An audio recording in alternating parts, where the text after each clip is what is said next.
Hello everyone, welcome you all complete revision in 9 minutes. So आप सभी का स्वागत है हमारे चैनल पर। बेसिकली अभी CDS के आपके रजिस्ट्रेशन फॉर्म स्टार्ट हो गए हैं, तो हम यहाँ पर अपने चैनल पर ट्रिक्स के साथ सारे प्रीवियस ईयर पेपर करेंगे। मैं आपको ये बताऊंगी कैसे आप इजीली 45 से 50 क्वेश्चन अपने हाथ में कर सकते हैं। अगर आपने कुछ नहीं भी पढ़ा है, बेसिक आपको बिल्कुल बेसिक नॉलेज है जो एक 5वीं 6वीं 7वीं क्लास के बच्चे को होती है, नॉर्मल साइंस की और SST की। 5th क्लास में तो हमारे पास EVS की बुक होती थी जिसमें हमारा सारा कंबाइन होता था, तो बेसिक आपको पता है। सो उस चीज़ से भी कैसे आप लोग घबरा जाते हैं 120 क्वेश्चंस देख के, नेगेटिव मार्किंग में ज़्यादा अटेम्प्ट कर देते हैं, ठीक है। सो सिर्फ आपको एक बेसिक नॉलेज होनी चाहिए और आपके 45 क्वेश्चन GS के पेपर में मेरी गारंटी है कहीं नहीं गए। मैं आपको बाकायदा ये चीज़ आज प्रूव करके दिखाऊंगी। तो ये मैंने आपका CDS 2023 का जो पेपर 1 है, बेसिकली ये आपका CDS का 2023 वाला पेपर है, फर्स्ट वाला, वो मैंने लिया है, ठीक है। मैं इसमें आपको करके दिखा रही हूँ कैसे आप सिर्फ इस पेपर में हम GS को देखेंगे और अगले पेपर में मैं आपको साइंस का दिखाऊंगी। इस पेपर में भी मैं आपको ऐसे 30 क्वेश्चन कम से कम निकाल के दिखा दूंगी खाली GS के, जो आप वहाँ पेपर में सही कर सकते हैं और मुझे पूरा यकीन है आप 24 के पेपर में करके भी आएंगे, ठीक है। तो आइए अब हम शुरू करते हैं अपना। बेसिकली देखिए, आपको ना घबराना नहीं है बिल्कुल भी। जब एक तो आप क्वेश्चन पढ़ो, ये मैंने आपके लिए ऑलरेडी जो रेड वाले सर्कल्स है ना, आपको खाली वो वाले क्वेश्चंस देखने हैं, मैंने ऑलरेडी मार्क करके रखे हुए हैं। देखो, सबसे पहला क्वेश्चन है हमारा, which of the following statement about volcano is correct या आर करेक्ट। हमारे वोल्केनो के रिगार्डिंग कौन सी स्टेटमेंट करेक्ट है। पहली statement, the strength of A volcano is measured by the volcanic explosive index. तो बेसिकली अगर कोई भी आपको स्ट्रेंथ किसी भी वोल्केनो की या अर्थक्वेक की किसी भी चीज़ की मेजर करनी है तो हमारे पास उसके लिए इंडेक्स होना चाहिए, तो ये वही कह रहा है, ठीक है। तो ये स्टेटमेंट हमारी करेक्ट होगी। इसका रीज़न अगर आपको पता है तो बहुत अच्छी बात है, नहीं तो ये हमारी एक पॉजिटिव स्टेटमेंट है। और UPSC में पॉजिटिव स्टेटमेंट अगर उसमें ओनली वर्ड, एक्सक्लूसिव वर्ड, इस तरीके के वर्ड्स नहीं गिवन है तो वो हमारी जो स्टेटमेंट्स होती हैं वो करेक्ट होती है। तो इसमें ऐसा कोई दिक्कत नहीं है, तो इसलिए ये हमारी जो स्टेटमेंट है करेक्ट हो जाएगी। देन उसके बाद हमारी second statement, islands and Philippines were created by volcanic activity. अगर आपको थोड़ा भी वर्ल्ड मैप का आइडिया है तो आपको इजीली पता चल जाएगा फिलीपीन, आइसलैंड, ये जितनी भी उधर की कंट्रीज़ हैं ये सारी वॉल्केनिक एक्टिविटी से बनी हुई है। लेकिन अगर आपको चलो नहीं भी आइडिया तो कैसे आपको ये अटेम्प्ट करना है। ये स्टेटमेंट भी हमारी पॉजिटिव स्टेटमेंट है, इसमें कुछ ऐसा नेगेटिव या एक्सट्रीम वर्ड नहीं है। Third, volcanic soils are rich, deep and fertile and allow intensive agriculture to take place. अब ये तो आपको पता है हमारे इंडिया में भी जो ये पूरा ब्लैक सॉइल का एरिया नीचे साउथ वाला रीजन है, यहाँ आपको पता है कि हमारा रेगुलर कॉटन की क्रॉप ग्रो की जाती है, ठीक है। तो जो वोल्केनिक सॉइल है वो पूरा यहाँ फर्टाइल है हमारा, ठीक है। तो इसलिए वो फर्टाइल, ये आंसर स्टेटमेंट आपकी करेक्ट हो गई। तो इसका आंसर क्या हो जाएगा, D। अब देखो, आपको इस क्वेश्चन के बारे में मान लो कोई भी नॉलेज नहीं थी, स्टिल हमने अटेम्प्ट किया इसको और इसका आंसर हुआ करेक्ट आंसर D, क्योंकि दोनों स्टेटमेंट आपकी ऊपर वाली पॉजिटिव है। थर्ड आप इंडिया पे भी अप्लाई करके देख लीजिए, वो सॉइल हमारा फर्टाइल होता है। सो तीनों स्टेटमेंट करेक्ट हो गई। नेक्स्ट क्वेश्चन पे चलते हैं।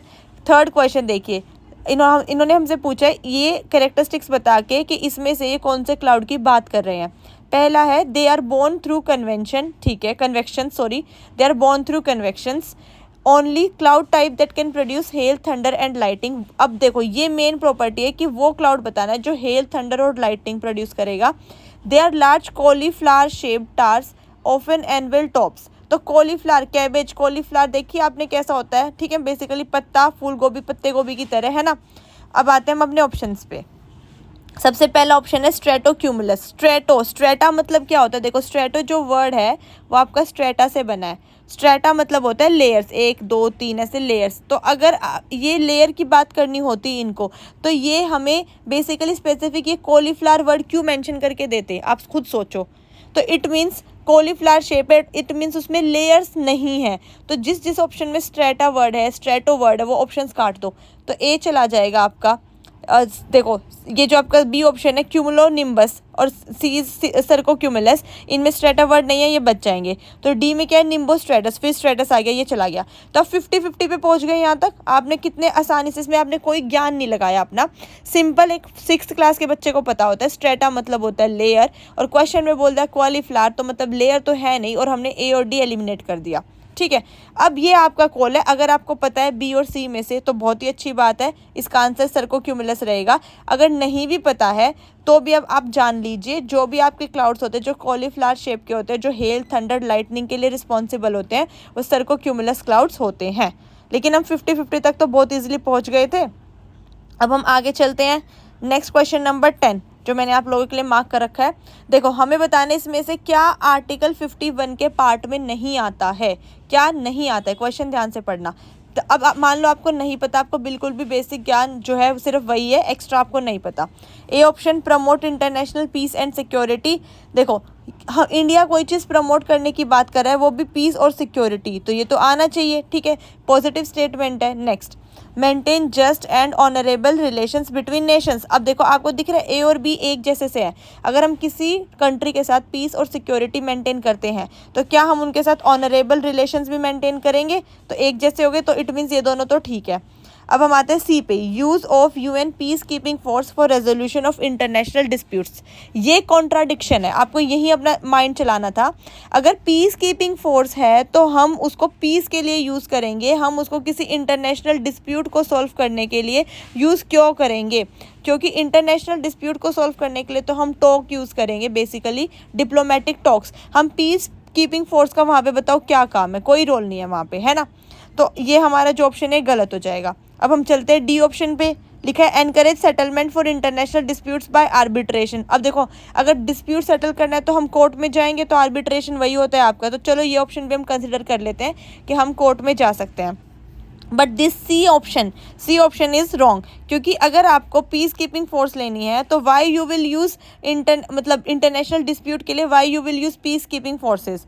ठीक है, सो ये हमारा गलत हो जाएगा। तो इसका आंसर था सी। अब हम चलते हैं अपने नेक्स्ट क्वेश्चन पे। आई होप आपको ये समझ में आ रहा होगा अच्छे से।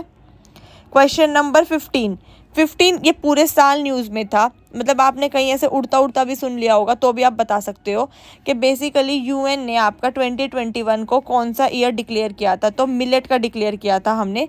सी आंसर था इसका। ठीक है, क्योंकि अगर चलो आपको नहीं भी पता है तो अब आप ऐसे देखो, A option basic science for sustainable development. अगर ऐसा कुछ होता साइंस से रिलेटेड तो आपको पता चल जाता, नहीं पता इट मीन्स ये तो आंसर है नहीं। ग्लास का हम डे क्यों डिक्लेयर करेंगे? ग्लास का क्या मतलब है? क्या मिलेट्स भी नहीं होगा, तो सिर्फ आपको ऑप्शन सी ही बचता था, मिलेट्स। तो अगर नहीं भी पता था तो भी हम तुक्का भी मारते तो किस पे मारते? मिलेट पे। हम अपने नेक्स्ट क्वेश्चन पे चलते। देखो, who among the following is known as Payyoli express. Payyoli express इसमें से कौन है आपके? तो पीटी उषा, क्योंकि वही जो है सबसे ज़्यादा जाने जाते हैं आपके पायोली एक्सप्रेस के नाम से। कोई बात नहीं, ये फैक्चुअल क्वेश्चन था, पता था तो ठीक था, नहीं पता था तो भी कोई इशू नहीं अपना। ठीक है, अब हम चलते हैं आगे। बेसिकली क्वेश्चन नंबर है हमारा ये क्वेश्चन नंबर दिखाई नहीं दे रहा, 21। देखो, ये वैसे साइंस का क्वेश्चन है, इसकी मैं अलग से साइंस वाले में वीडियो डालूंगी, पर आप देखिए आपका मसल क्रैम्प किस वजह से आता है। ये आपका 6-7 क्लास के बच्चे को पता है कि लैक्टिक एसिड की वजह से जो है हमें बॉडी में मसल क्रैम्प्स आते हैं। ठीक है, तो इसमें आपने बताओ मुझे, आपने अपना कौन सा ज्ञान लगा? एक 7वीं क्लास का बच्चा बता देगा लैक्टिक एसिड बनता है बॉडी में, ऑक्सीजन की जब एब्सेंस हो जाती है, कमी हो जाती है, तो आपका लैक्टिक एसिड बनता है और हमें मसल क्रैम्प आता है ना। तो चलो आगे चलते हैं अब। तो इसलिए वो आंसर हो गया हमारा। देखो, मैंने डिफिकल्ट क्वेश्चन आपके लिए छोड़ दिए वैसे भी, और ये कुछ साइंस के क्वेश्चन है जो मैं इसके लिए साइंस की अलग वीडियो बनाऊंगी, उसमें डिस्कस करेंगे। ये वीडियो आप बिल्कुल मिस मत कीजिएगा, ये रिवीजन सीरीज चलेगी PYQs के साथ। मैं आपको सारे कॉन्सेप्ट रिवाइज करवा दूंगी, और पेपर में आप देखना इस बार जब आप 24 का पेपर अटेम्प्ट करोगे, आपको एक सेटिस्फेक्शन होगा कि 40 से 50 क्वेश्चन आपके कहीं नहीं गए, अगर आप बिल्कुल बेसिक 5th 6th का जो बच्चा जानता है वो जानते हो। ठीक है, अब आओ, देखो हमें बताना है, ये हमें लेक्स दे दिए हैं और हमें बताना है कौन सी स्टेट में है। तो आपको इतना तो पता है ना कि लोकटक लेक मणिपुर की है ना। तो देखो, मिजोरम, दोनों में सी और डी का कोई मतलब नहीं बनता। अब आओ ए और बी पे, इन्होंने हमें दे दिया लोकटक, बारापानी, कोलेरू लेक। ठीक है, अब अगर जैसे किसी को पता है तो ठीक है कि पुलिकट लेक आपकी तमिलनाडु की है। ये जो पुलिकट लिखा है ये हमारी कहाँ की लेक है? तमिलनाडु की लेक है, इसलिए इसका आंसर तो बी रहेगा। तो ए मणिपुर, देखो ए में भी मणिपुर दिया और बी में भी इन्होंने हमें तमिलनाडु दे दिया, तमिलनाडु एंड मणिपुर। तो आपको कौन लेना था, बारापानी या कोलेरू? कोई बात नहीं, इसमें हम 50-50 पे तो पहुँच गए। यहाँ अगर आप गलत कर भी दोगे ए और बी में से तो कोई बात नहीं, लेकिन एटलीस्ट आप 50-50% तक तो पहुँच ही गए ना। तो ज़्यादा प्रोबेबिलिटी क्या है ठीक होने की है। और एक ट्रिक और बता दूं मैं आपको, जब भी आपको बी ऑप्शन में से कौन लेना है, मतलब बी के साथ ए है ऑप्शन में सी है और डी है, और आपको देखना है कि मैं कौन सा मार्क करूँ। तो हमेशा आप आँख बंद करके बी मार्क कर देना। मैं आपको दिखाऊंगी 90% केसेस में जब आपको बी के ऊपर कॉल लेना था, ठीक है, और साइड में दूसरा ऑप्शन था, तो देखो बी आंसर होता है हमेशा। ये ऑलरेडी मार्क करके रखे हुए हैं, ठीक है। तो आप बी ऑप्शन आँख बंद करके मार्क कर देना। अब हम आते हैं अपने नेक्स्ट क्वेश्चन पे। ये साइंस के क्वेश्चन है, मैं आपको साइंस की वीडियो में कराऊंगी, ठीक है।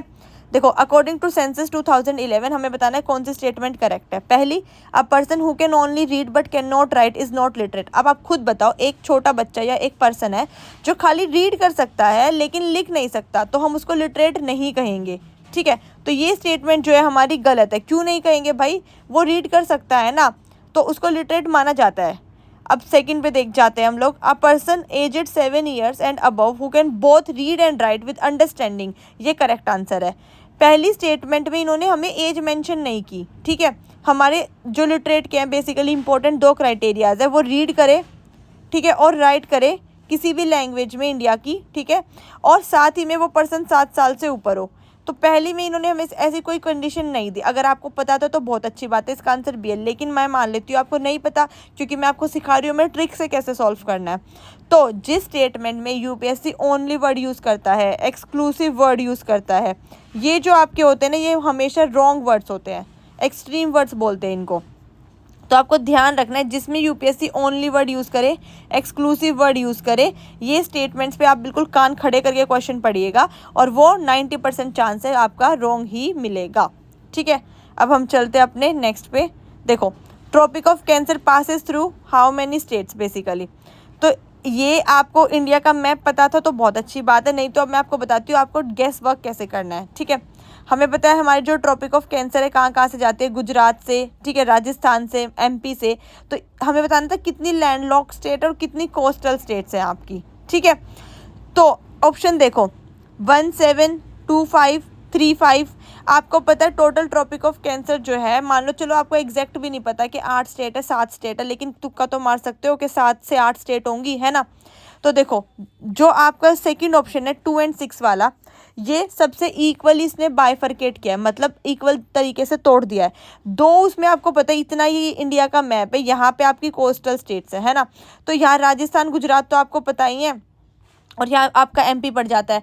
तो यहाँ से मिनिमम अगर आप गेस भी करोगे तो मिनिमम 2 स्टेट तो आपकी कोस्टल आएंगी ही आएंगी, और 2 का ऑप्शन किस में है, बी में और सी में, ठीक है। तो 2 स्टेट आपकी कोस्टल आ जाएंगी, और उसके बाद जब आप आगे तक काउंट करना शुरू करोगे तो आपकी 6 स्टेट्स और आती है जो लैंड लॉक्ड होती है। लेकिन आप कहोगे कि मैम हमें तो इसमें बी और सी दोनों में 2 6 और 2 5 दे दिया।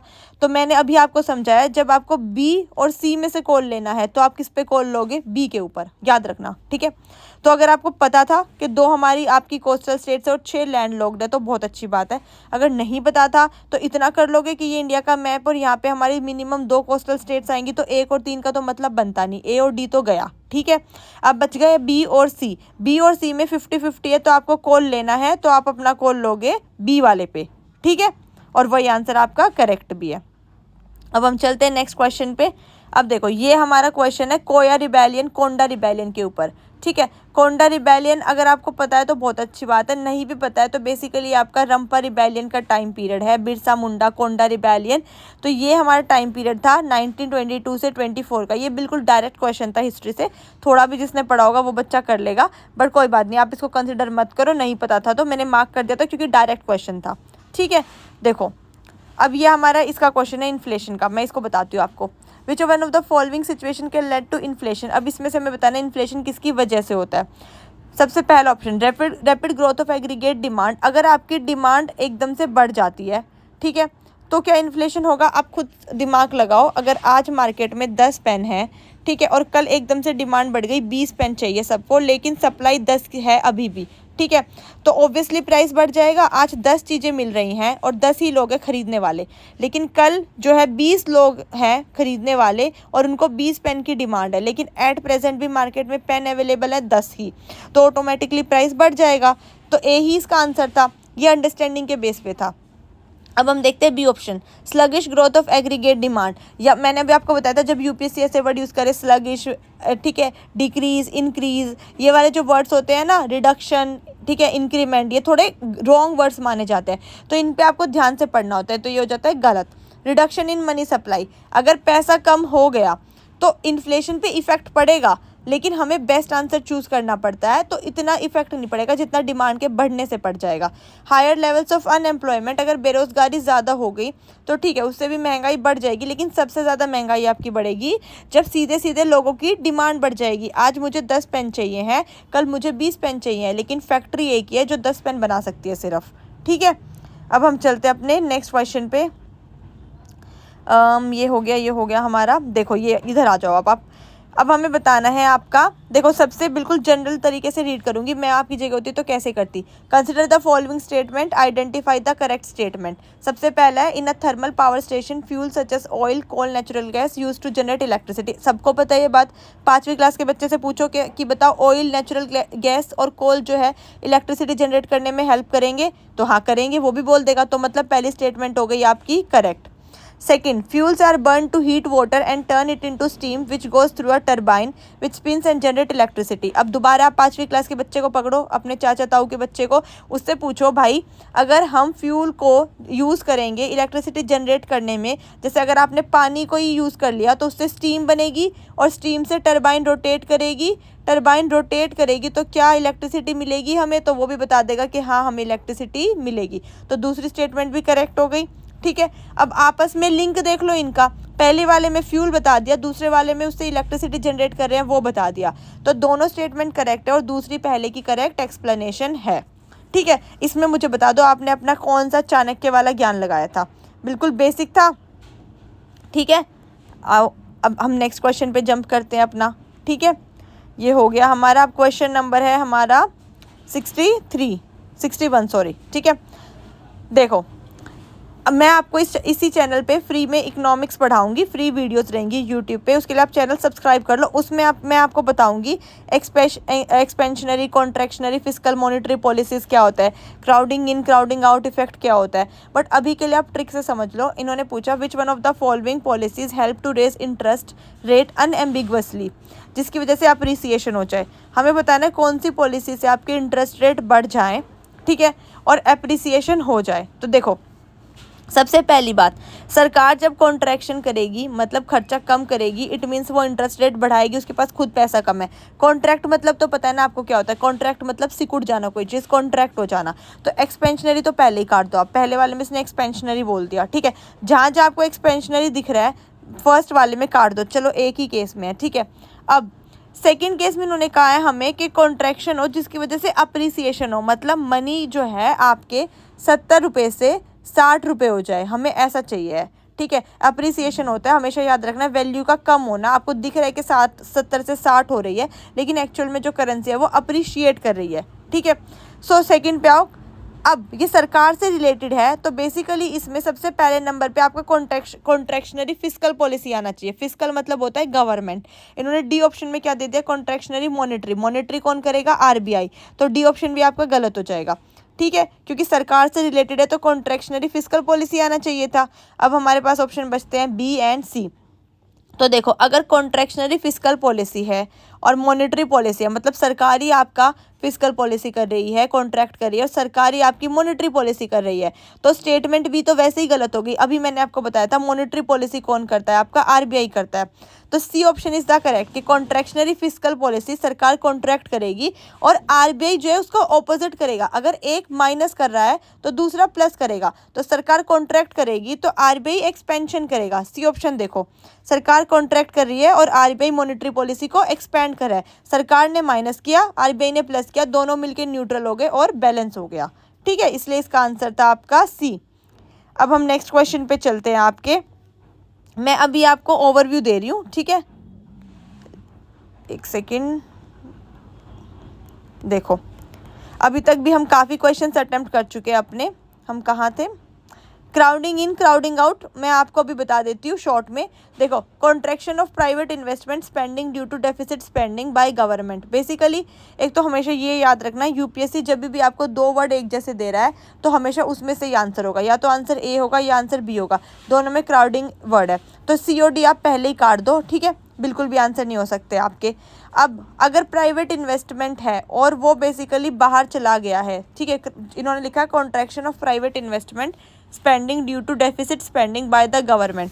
तो बेसिकली उस चीज़ को क्या कहेंगे, तो प्राइवेट इन्वेस्टमेंट आपका बाहर चला गया, उसके पास पैसा नहीं बचा सर्कल से, मार्केट के सर्कल से वो बाहर चला गया। तो देखो आपको कॉमन सेंस लगानी थी बस, तो वो कहाँ चला गया, क्राउडिंग आउट हो गया।